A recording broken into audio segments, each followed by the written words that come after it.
Thank you. Good afternoon. So I'm going to talk about what some people call my real job as opposed to the art, which, us artists take offense at such things, but that's what it is. So Artimaps is my company, and most people know it as Maps. So what actually is it? So I'm an umbrella organization as an LLC, and I file as an S corporation. I've lost half the room, so come Friday at 3:30, there's a session panel on freelance. And what does that mean? So that was my plug for freelance. So I'm a parent entity for the stuff my hand-drawn maps. I do public art commissions, I do 911 map consulting, I do building, modeling, rework, drawing, designs, I do some indoor maps, and my wife's business is a subsidiary of me, which doesn't sound as good when I said it out loud. So, fictional stuff, mostly maps, in addition. So, what am I talking about? Let's have a nice sunset. That is in Flagstaff, Arizona. So of the hundreds of places I've visited, I've got lucky and spent, a week in Flagstaff. So I go to the Grand Canyon. In researching what I was going to talk about, I dug out this map. I spent 11 years traveling every other week to customer sites to teach them how to update their maps for 911. And I had a hand-drawn map of all the airline routes I'd taken, thickness of the line depicting how many times I'd taken that flight. Freehand arcs. On the right, there's a snapshot of, here's all the customers I went to. We even had T-shirts for all the customers that went live that year, like a cheesy kind of concert tour. So what is a dispatch map? And what am I talking about emergency response? Hopefully not many of you have called 911 or equivalent. It's not a good day if you need to. The people you call are looking at that many screens. So if you think you have 3, 4 monitors and you're impressive, try going to a dispatch center where there's often 12, and someone is trying to keep up with what's going on. Maps, and also in vehicles. So a dispatch map is used by the person answering the call, by the person dispatching, and the person out in the field. And your first question is, why aren't you just using Google Maps or something that already exists? Well, the answer is, there's nowhere near enough data on any map that exists, period. So also, what's the focus? Google is really good, but it doesn't tell you where the city limits are.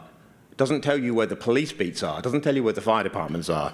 So a map has to have a different focus. So on this map, you can see colors. Yellow is school. If an incident happens on school property, there's probably a different response than in a house next to it. So very quickly, the visuals have to change. So you've got, the pink is a county exclave. So we could talk about all sorts of things that the sheriff responds inside that, even though it's technically in a city, but it's sheriff property. Anyone from DC? Okay, 16 police departments cover your neighborhood. If you're in the street, it's one. The grass between the street and the sidewalk is another. The sidewalk is a different one. The grass between the sidewalk and the park goes back to the street, and then the mall is a different one. So, where do we get this data from? So a lot of places, it is a lot of local data. So the fire department has their own data. The city has their own data. The county has their own data. Sometimes they share. In the past, I've had to go to a city council and tell them they need to share within their department because they said, no, that's our data. They'd ring-fenced it. Then you've got your parks often have really good data. Water districts. Fire hydrants on Google Maps. Kind of important that the fire department know where they are. Also, what the flow rate is. If you've got a really big fire, don't pull all your hoses from the same water line because the pressure goes down. So it's kind of nice to know, go over a block and get a new water line.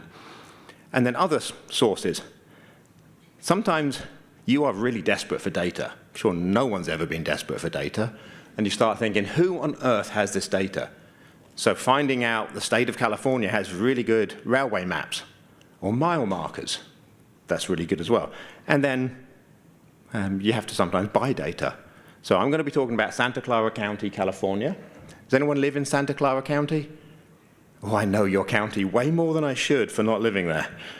So San Jose, Silicon Valley, that's my main customer. So I spend 20 hours a week as a consultant working for Santa Clara County.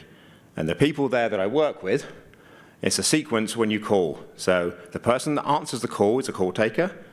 They take all your details. If they know enough, you've given them what the problem is, where the problem is, who you are, and what help you need. They start dispatching it, but someone else is doing that while they're still on the phone with you. And then you've got supervisors and support, because in the background, there's a lot more happening. If it's a big thing, you go to an emergency operations center, so wildfires or large events. And then you've got the person actually responding. So all of these people are using a map for different purposes. This was the last time I flew into San Jose, because I'm looking out of the window, because mapper equals window seat. And I'm seeing, oh, that's my hotel. And no one else has done this, I'm sure. You're flying in somewhere and you see the road layout and you go, oh, I know why that's there. I know why that's like that. Oh, that's the problem area. So I'm working on the way into the site. This was my really crude workflow diagram. I like curved lines. But just to try and give a sense of how many sources there are. And each city within the county has their own GIS. So if you think about point addresses for where you live, there's 17 cities. Do they all keep the data in the same structure, the same format? So you've got to aggregate all that. And then you've got to combine it with data you've bought or data from other agencies. And then you've got to process it. And because the database is a SQL server, so it's a Microsoft SQL Server dual redundant database, meaning 911 never goes down. There's two databases that work in sync. If one goes offline, the other one kicks in. There's a separate data center in a different building just in case the power goes out. And they have backup generators. So thankfully, 911 doesn't really go out. And then there's a test system, a training system, and then you push it all out into production. So what's important for a 911 map that might not be for others? Parcels. Which city is your parcel in? Do you know? Some parcels are split between two cities, so city limit lines don't necessarily agree. Did you know that if you live on one side of the street from another, it could be a different police department, a different fire department, different ambulance, depending where you live? The ambulance has a different response time requirement. There's lots of stuff that we can talk about here. So I'm going to stick to a workflow. So those of you will notice that's not Pro, because the extension I have to use is not written for Pro. So on the left is all the points of interest. So there's 32 sources of just points of interest that all have to get merged, combined. Some of them don't exist, so you have to create them. So I've manually digitized a lot of stuff. This is grainy because I had to capture it from a Teams meeting. This was the live system that day. In theory, I could log on to the live dispatch system and show you where the police cars are. They asked me not to, which I thought was fair. So what you're doing is, when you call 911, on the top right, your address is automatically populated. They know where you are. I don't need to get into all the details of a Master Street address guide. But once they know where you are, they're going to zoom in, and the map's got to show them context. And at the bottom right of that screen, you can see it lists all the agencies. So instantly, the map knows where you are, who should respond, what type of thing should be responded to. So that's in an instant. And this map can't be online. A lot of police departments don't want the data in the cloud, for a start. Also, it has to respond really quickly. And if you're driving around a mountainous area in a vehicle, you can't be relying on a network connection. So all of the files for some of this is actually local on every single machine. And I'll show you that in a minute.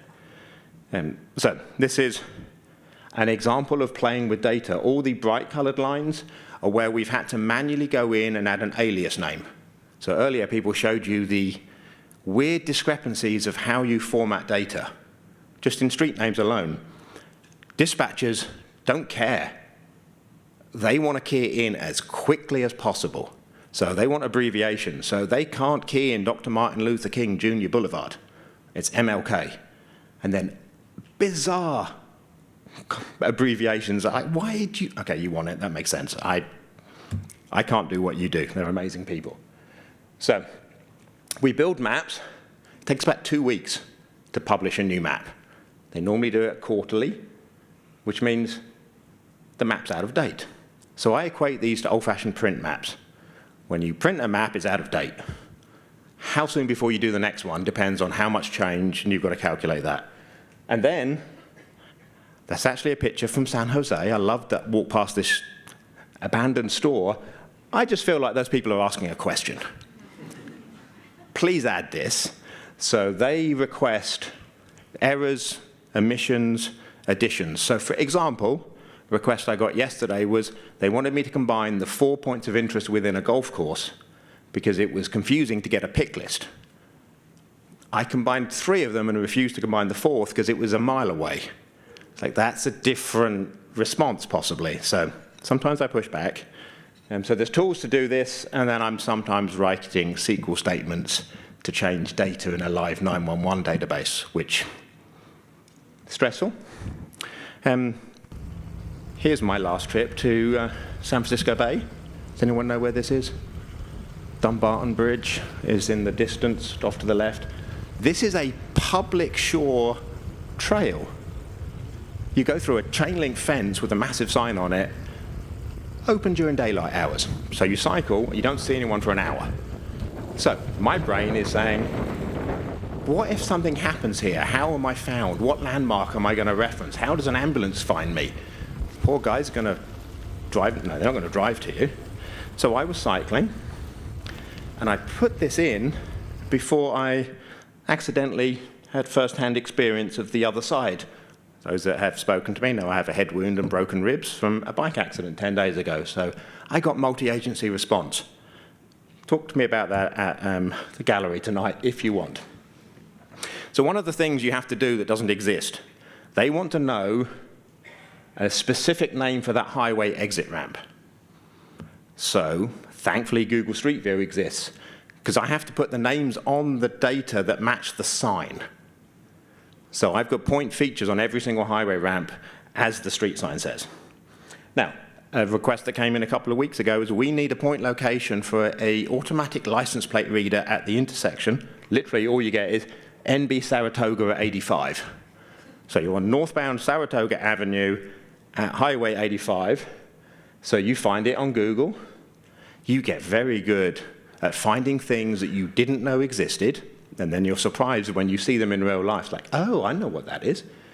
So I'm looking for a northbound camera, but I'm looking for a very specific type of camera that is solar powered on a little black stick that is extremely subtle. There it is. So I've got to create that data point, that reads your license plate in case you've done anything bad. So that's Santa Clara County. And the people I work with are amazing. So I'm a consultant working with them, and I kind of lead the team of GIS people. So there's one at the county, one at the communications, and one at the fire department. So it's very much multi-department communication playing together. And hopefully you don't need to call 911, but if you do, where are you? As specific as possible. When I had my accident, they asked me where you are, and my brain just said, well, I'm westbound on Monroe at church. It's like, that's the language they use. So being aware of your surroundings at all times, we're more likely to be that than anyone else outside of this room. But learning how to speak to people that are trying to help you, it's a challenge. Okay, so I'll give you, oh look, a hint for tonight. So instead of asking me questions now, find me at Map Gallery. I'll be wearing that map, and it's 9 foot long, so you should be able to find it in the Map Gallery. That is a real map that was commissioned. That's every single light in the city of Huntsville. So that's owned by the city of Huntsville. It's in the new city hall, and that's a lot of research. So I've zoomed in there, as you can see. Acrylic paint, one at a time.